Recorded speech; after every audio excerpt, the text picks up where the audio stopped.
仁兄，长沙王已委任小弟为涂州节度使，而我已经向长沙王推荐仁兄作为副节度使。仁兄就不打算提前为王爷立下一功？立功？怎么立功？抓住展昭，献给王爷。那展昭三侠之一，武功高强，抓他不太容易吧？明枪易躲，暗箭难防。展昭虽然凶猛，但只要我们筹划得当，还是有可能抓住他的。如果不耽搁，恐怕也快到了吧？仁兄，展昭断然不会在白天来询问，肯定是夜里探众。如果那样的话，说明他已经对我这儿产生了怀疑。仁兄，别忘了你我的身份。就算我们做的再隐蔽，对方还是能查出来的。与其束手待毙，不如脱掉衣袍，好好大干一场，从而获得王爷的信任和庇护。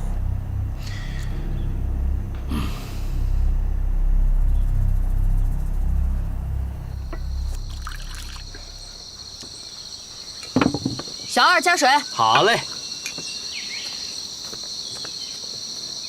客官，您这碗茶都只剩白开水了，要不小的再给您重沏一杯？也是，这帮人怎么到现在还不来啊？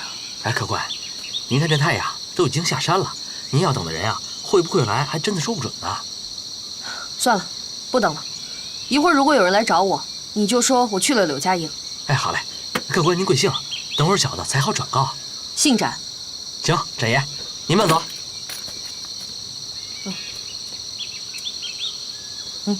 哎，好嘞。客官您慢走，慢走啊。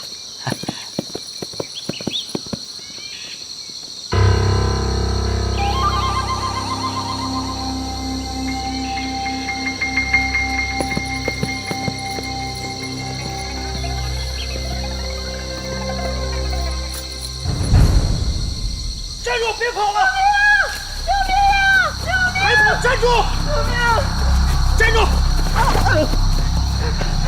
大爷不要啊！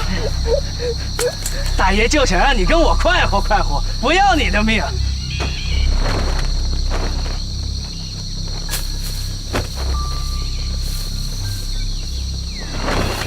你跑啊！光天化日之下强奸民女，你还有没有王法？你小子是谁呀你？敢管大爷的闲事，不要命了？我不要命，我看是你死到临头了，还不束手就擒！主是救命！我告诉你，你要识相的，赶紧给我滚蛋！你知道大爷是谁吗？啊！小小毛贼，何足挂齿？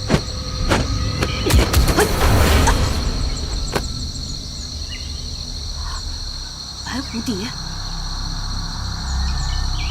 展昭，你小子真乖，本来还想让你多活几日，没想到你还不领情，眼巴巴的跑过来受死，那就怪不得燕某手下无情了。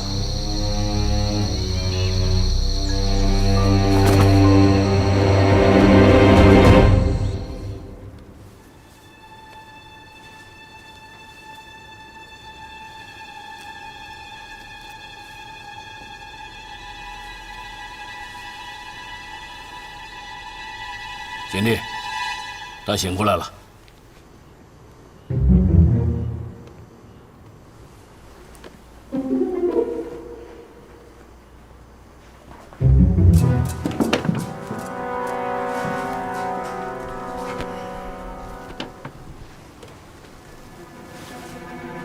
羽毛大人，别生气，在下已经给你服过解药，你现在已经没事了。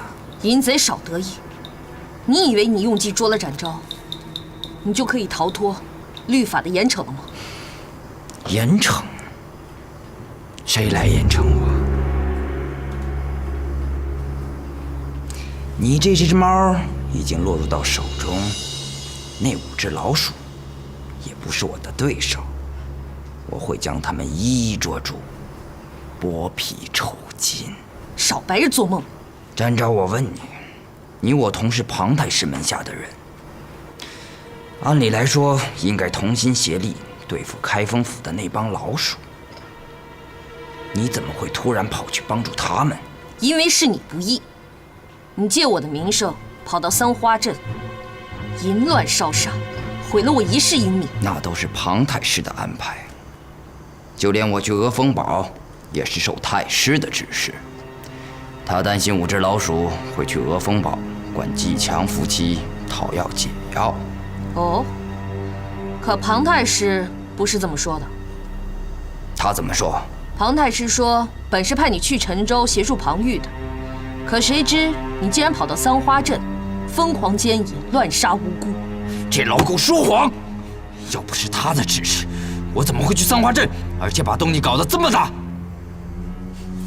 可是庞太师却在开封府和皇上面前一口咬定，要不皇上怎么会下令开封府抓你回去对质？我是担心吴蜀不是你的对手，所以想在暗中帮他们一把。这老狗，老狗！要是把我找到了开封府，我就把他的事情全都咬出来，全部！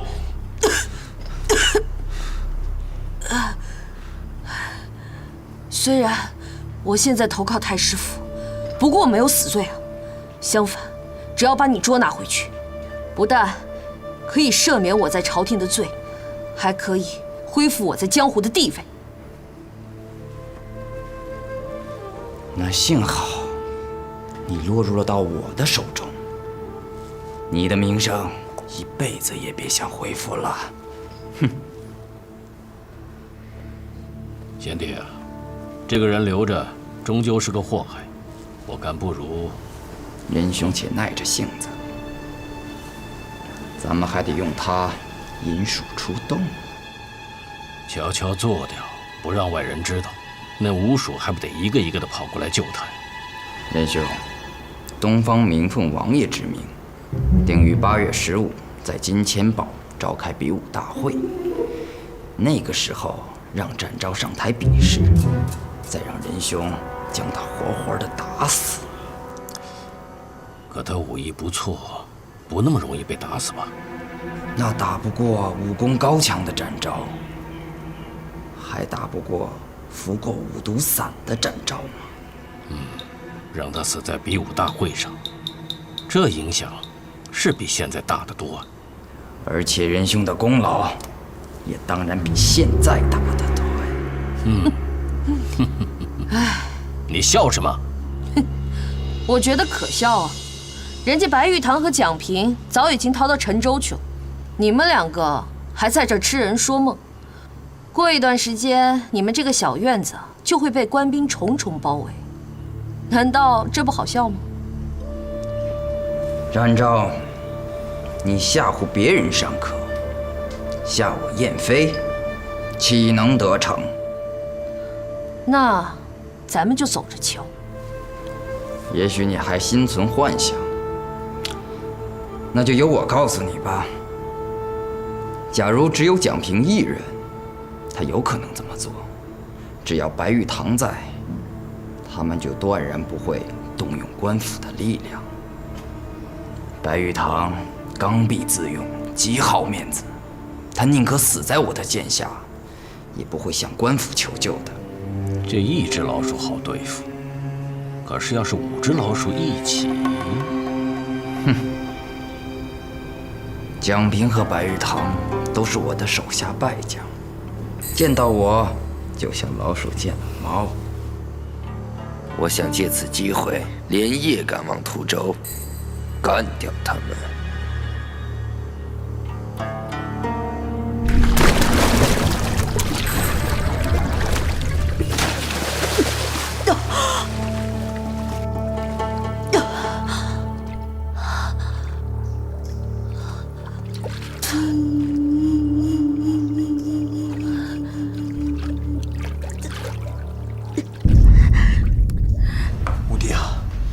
燕飞这贼子真的躲在这个柳家营，那凭咱们俩，这人手不够啊，恐怕要动用官府的人手。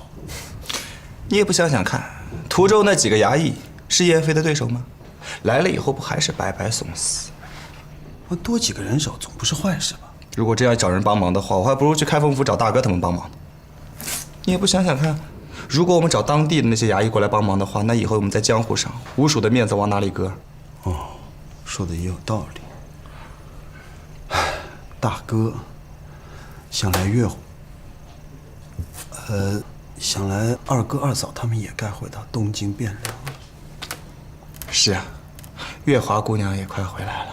对，讨厌，你知道四哥哪儿疼你就往哪儿扎。不过跟你说，这段日子茶不思饭不想，日夜想的都是月华。我也知道我这样不好，我就强迫自己忘掉他。可是每逢我一闭眼，眼里还是月华的面孔，怎么办呢？吴婷，你的脉象这么好，平时对待女人肯定有方法有招啊！你教四哥几手，你教我一手啊！我的办法你不太适用，我学太难了。我谦虚的学嘛。你说真的肯学？我真的肯学。好，死缠烂打法啊，就是呢，你好像一块狗皮膏药一样，硬贴着他死死的不放，然后弄到他焦头烂额不知道该怎么办的时候，可能一晕一上头，哦，就答应了。不妥，你四哥我是个君子，我从来不会死缠烂打，我也从来不会学那个狗皮膏药。哦，是吗，君子？那行，今天晚上我睡觉，你守夜了。凭什么？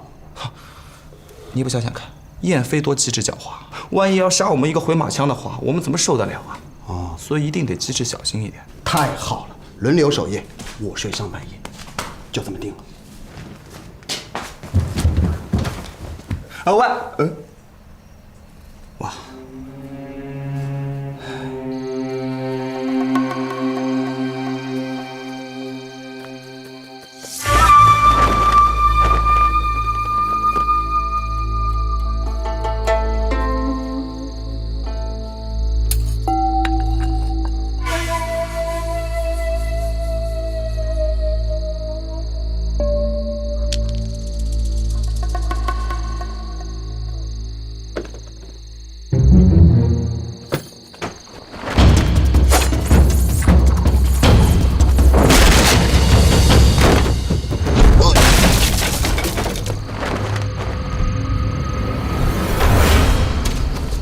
刘浩，哎，吴弟，此人武功高强，我们不知深浅，还是别追了。别拦着我，可能是叶飞啊！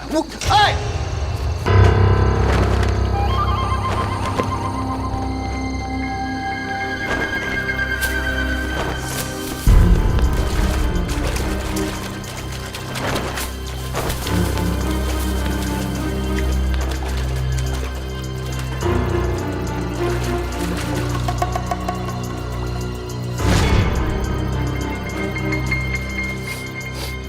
果然是白蝴蝶燕飞啊！四叔五叔，好久不见了。吴弟，不用跟他废话，我俩前后夹攻，打死他，打他个半残。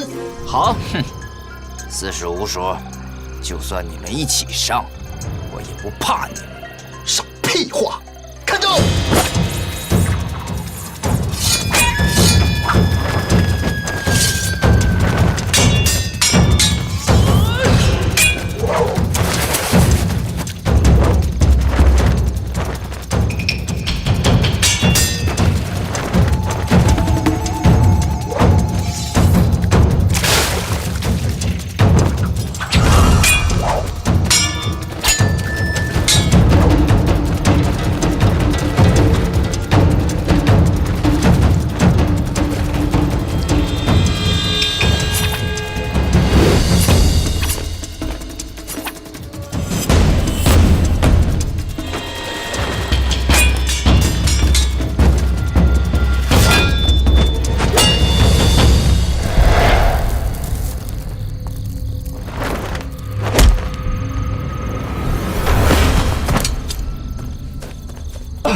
吴弟，怎么样？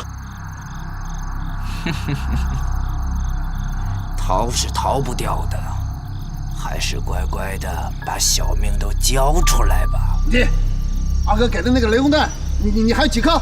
还有2颗，1颗就管用，炸死这个王八蛋！白玉堂，莫说你没有雷公弹，就算是有，我也不怕你。心眼的，你怎么知道我们没有？哼，如果要是有，他昨天晚上早就使出来了。看镖！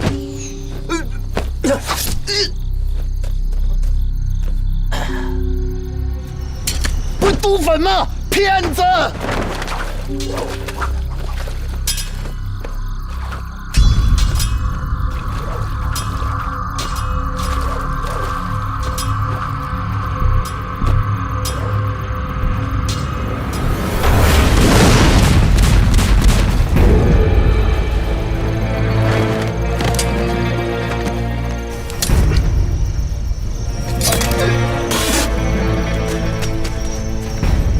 老五，怎么样？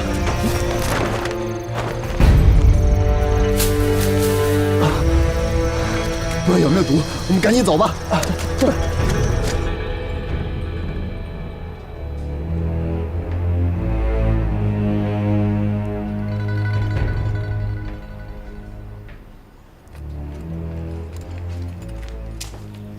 见过二位大人。啊，樊捕头，你来的正好。来，这个东西务必要交到包下人的手里。是，卑职遵命。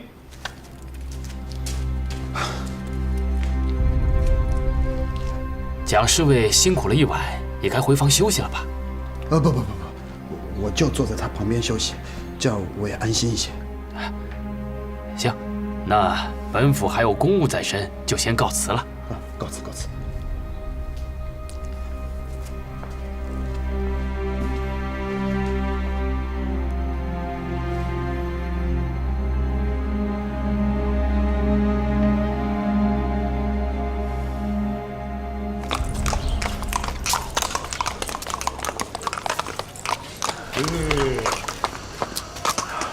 老虎，应该是这儿了。来，你牵着马，我去问问。哦，哎，要斯文。哎呀，我知道了。忙啊！哎，辛苦啊，辛苦辛苦。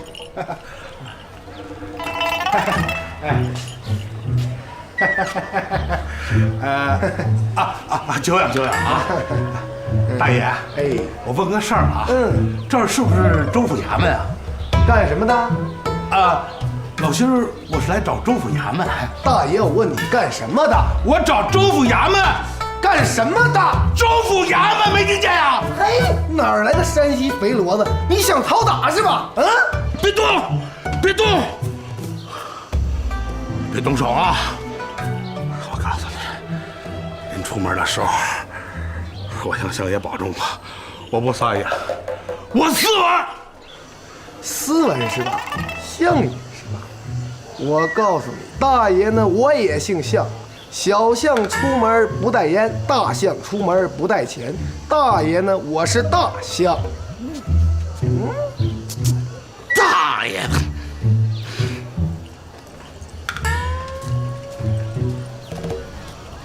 哎，问着了没？没问着。啊？他只说，他名贵，他姓向，叫大象，出门没带银子。没带银子呀？那就不能卖馒头吃了。哎呀，这跟馒头没关系。那这是江湖的行话，管咱要银子。管咱要银子，凭什么呀？马老虎，4万，平时怎么教育我来的？4万。再说了，咱出门的时候怎么向相爷保证的？啊，不耍蛮，不野蛮啊！哎，相爷要知道了咱不文明，咱不4万，下回还让咱出来吗？那咱还真给呀！这是规矩啊！啊，这进衙门必须给银子，这就跟你看耍猴似的，看完耍猴你不给银子行吗？守规矩，给银子吧。这规矩就是钱呐！母老虎，那规矩是规矩，钱是钱。哎，我跟你说啊，这事儿是这样，这守规矩的人啊，一定要给定规矩的人的银子。这定规矩的人收不到银子，他不亏了。哎，规矩就是买卖，明白了，明白了啊，明白了。给银子吧。给多少？我也不知道啊。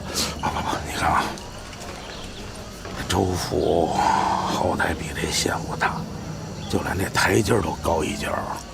你说咱要给少了，人家笑话咱；给多了，咱也心疼啊。一顿酒钱。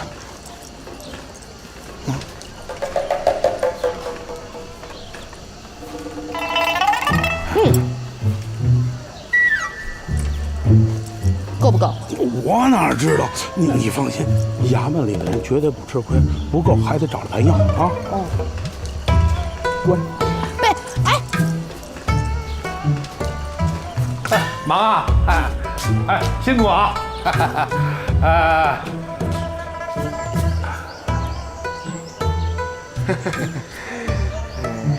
对吧？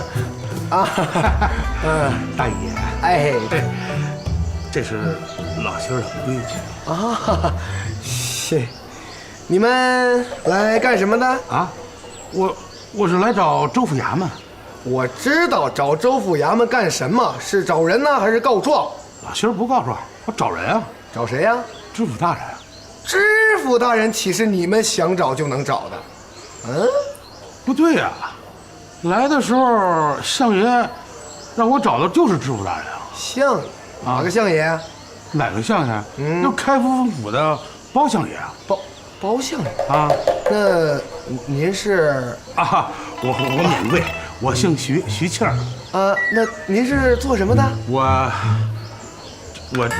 我这个名字有点长啊，我叫……等一下啊。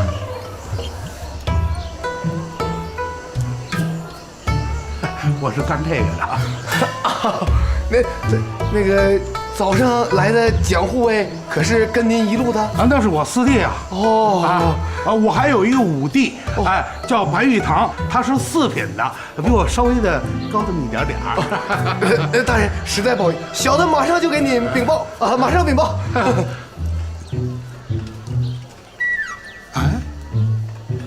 看来这个牌牌比规矩管用啊。贤弟，伤势如何？仁兄放心，并无大碍。展昭这次前来，只是探听消息，并不知道我一定藏在这里。我是担心啊，展昭没有回去，官府会派人来查问。官府若是派人前来，仁兄可一问摇头三不知。要搜就让他们搜。我马上赶往南阳，与长沙王特使见面后，再做下一步的打算。展昭他们是绝对搜不到的，只是贤弟一去，什么时候才能回来？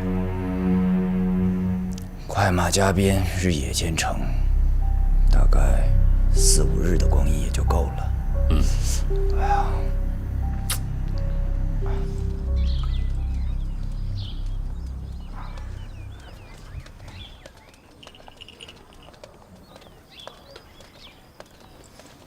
三位，本府还有要事在身，就先告辞了。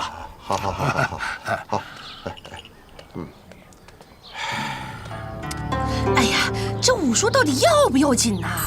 三嫂，请放心，我已经派人赶忙前往东京府去求解药了，应该这2天就快回了。依我的意思啊，咱现在就冲进柳家营，捉住岳飞，逼他说出解药。咱还脱裤子放屁，多这一道手，还派人去东京干什么呀？没那么容易。燕飞贼子武艺高强，还狡诈百出。你看他，智慧不如我，武功不如老五，又是毒针，又是飞镖，又是毒粉，还让他给溜了。哎呦，那有啥难的？俺就一铁弹把他给打下来，不就完了吗？母老虎，用不着铁战。老兄一锤子下去就砸烂他的沙瓜瓜。关键是呢，咱现在还不知道他藏哪儿了。他到底是逃到了柳家营，还是没去柳家营呢？咱不知道啊。是啊。月华怎么还没回来？他不是说去柳家营打探消息吗？不行，他要是今夜还不回来，我明天必须去找他。那明天我也跟你去。俺也去。不，你们不能去，你们必须寸步不离，守在武帝的旁边啊！那贼子万一趁虚而入回来偷袭怎么办？好，那俺就守着武术，如果那个燕飞赶来，俺就抓住他，逼他交出解药。好，三嫂好主意。燕飞贼子必定会来，但他不知道我们这里人手增加了。你们两位日夜轮班，一人在明，一人在暗，等贼子一来，合力而擒之。记住，这个家伙，咱们能生擒就生擒，不能生擒就地打死。听你的。喂，老四，你啥意思啊？你的意思是说就把我们钉死在这儿了？三哥，现在什么时候了？你别闹了行不行？老五现在什么情况？人事不行，躺在床上。我告诉你，现在一个3岁孩子都能弄死他，你能置武帝安危于不顾？那你咋不守啊？我武功不如三哥高。啊，三嫂，我三哥有万夫不当之勇，双锤一抡，敌人速手啊！所谓能者多劳啊！三哥三嫂，务必小心。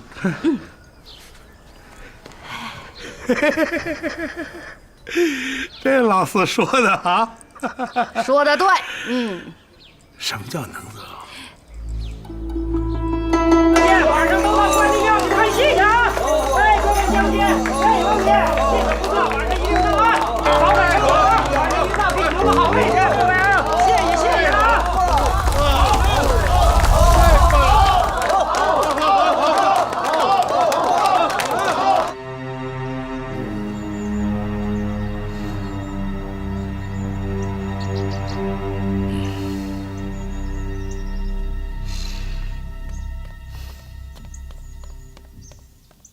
员外，沈班主来了。不见。员外，您不是说有陌生人来就要向你禀报吗？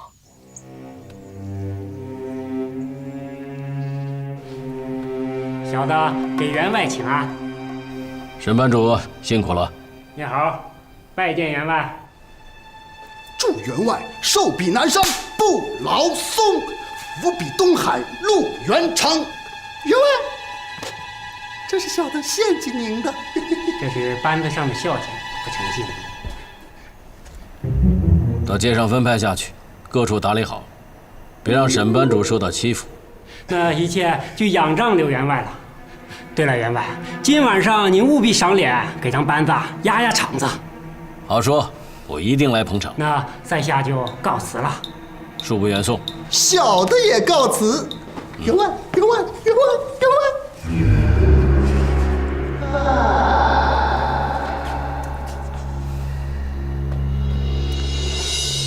哼，员外，您笑什么？此人虽然骨瘦如柴，但身手敏捷，目光精锐，是个含而不露的高手。如果没有猜错的话，他就是5属之一的翻江属蒋平。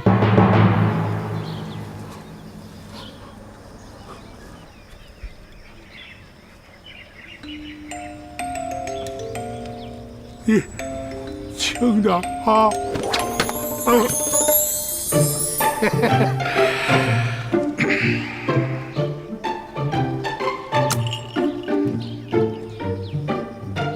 臭老千儿，干嘛呢？快点！我测测风向啊，东南风。我来了。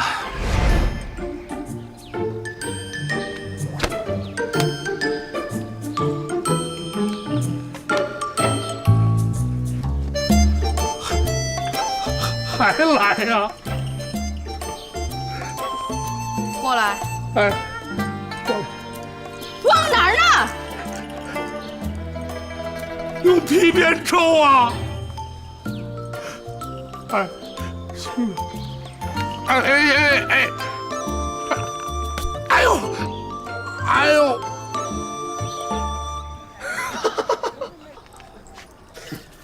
谁呀？大人。我们在吃水果。小的参见大人，见过徐夫人。未婚的啊，小人见过未来的徐夫人。未婚不是未来啦。人家说未了。说未。门子，这1天多没看见你，都上哪儿去了？大人，小人昨天有眼无珠，没能认出徐大人和未来的徐夫人，实在……哎呀，没关系，没关系，这头一回见面，没认出我们也没关系。对，我家母老虎说得好，咱是1回生，2回熟，3回4回熟上手。大人，这是您昨天给小人的规矩，请大人您收回去。那啥意思啊？不是你什么意思啊？嫌我规矩给的少是吧？不是，小人岂敢收大人您的规矩？哎，这个进门就得给钱，那是规矩。俺们呐都是那懂规矩的人。好，对。我家母老虎说的对啊，咱是按规矩办事。哎，我按规矩给，你按规矩收，咱得守规矩呀。不是，小人真不敢要您的规矩。别动，什么意思啊？笑话我们不懂规矩是吧？不是，我……哎呀，大家都说这个衙门啊，几字？八字啊！啊，对，衙门8字开，没有规矩莫进来，所以啊，规矩很重要的。周老仙儿啊，俺呢看看武书去，你就在这儿跟人家好好的学学规矩，要斯文啊！未来的徐夫人，您慢走。是吗？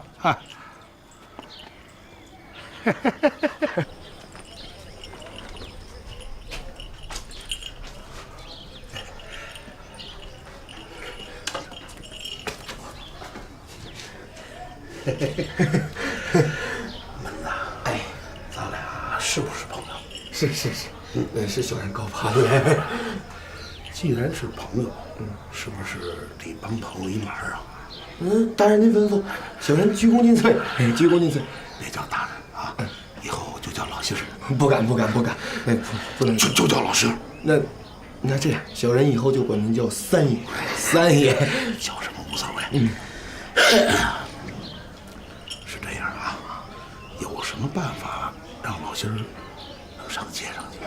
三爷您想上街，喝两口。那小人孝敬三爷您。今儿啊，我请你。不，别，走。今儿我请你，明儿你再回请回来。行，对不对？那想一办法。想一办法怎么上街呀？想一办法。别吃少想，别挠头，你想说。小人实在想不出什么好办法。那这笨呢，这太笨了。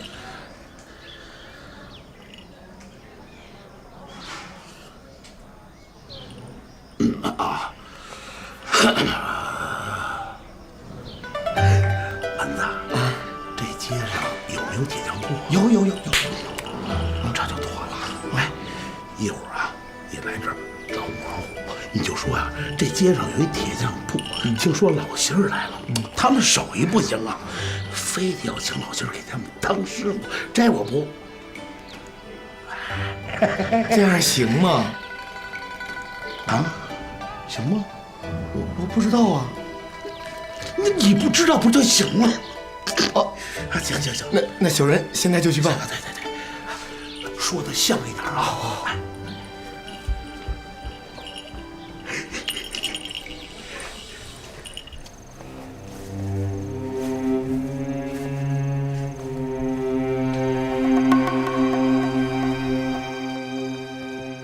员外，轿子已经备好了，看戏去吧。哎，员外，这园内要不要派一些人巡逻一下？不用，想进来就让他们进来，明的暗的我们都欢迎。可是这万一……在尉迟员外没有回来之前，我们不要轻举妄动。如果来人注意到我们有了准备，反而引起他的怀疑。小的明白了。这反正他们进庄园也找不到任何的蛛丝马迹，不如就大大方方的摆个空城计，打消他们的怀疑。看戏去。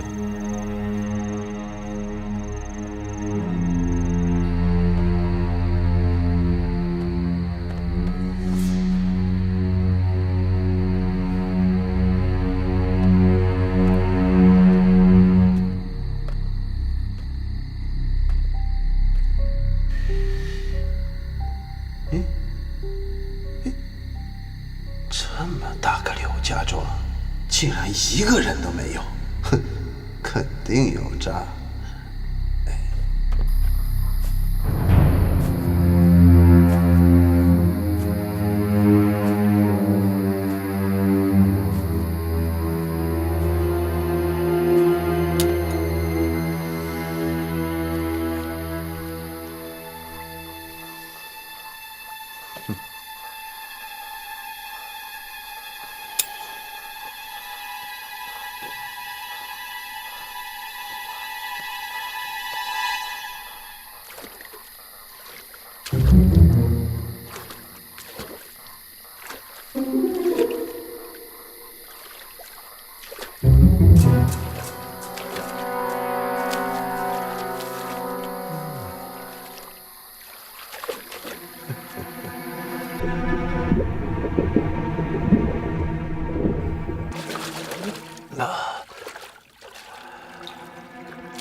不，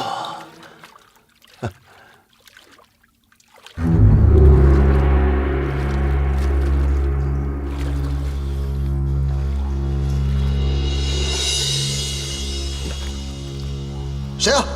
何人？你谁啊？四爷，四爷，玉华，你怎么在这里啊？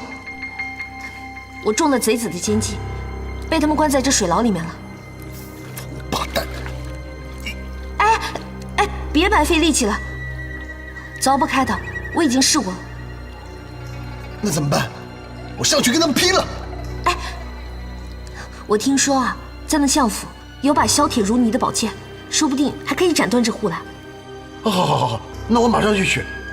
那你能行吗？没关系的。那你多忍耐一下啊，我去就回啊。嗯，拜托四爷了。再多忍耐一下啊。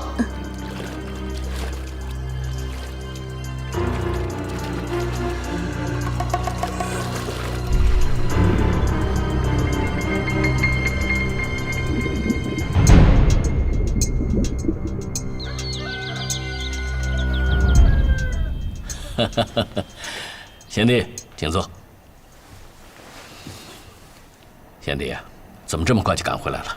在路上，我恰巧遇见了王爷的特使。哦，他正派人赶往这里。特使有什么吩咐？他听了我的禀报后非常高兴，决定再从王爷府调派4名武艺高强的差官，星夜赶到柳家营，协助我们将一毛5鼠全部拿下。什么？拿我这柳家营当战场啊？仁兄，在我们自己的地盘战斗，可是占尽了天时地利和人和呀。可是也有可能玉石俱焚啊！哼，仁兄，只要王爷决定起义，咱们可都是领兵打仗的大将军，也不能永远待在这柳家营啊。可这是我经营多年才攒下的家业呀，仁兄，事成之后，说不定你我都成了封疆大吏，到时候都会开府建衙的。这乡间老舍，留他何用啊？你走之后，蒋平就混进了沈家班，到这里踩过水了。你看，仁兄，一心的逃避是解决不了问题的，我们必须横下一条心，回家纾难。跟着王爷打天下，打烂了再重建嘛。嗯。对了，你说的那4位差官什么时候能赶到？今日晚上。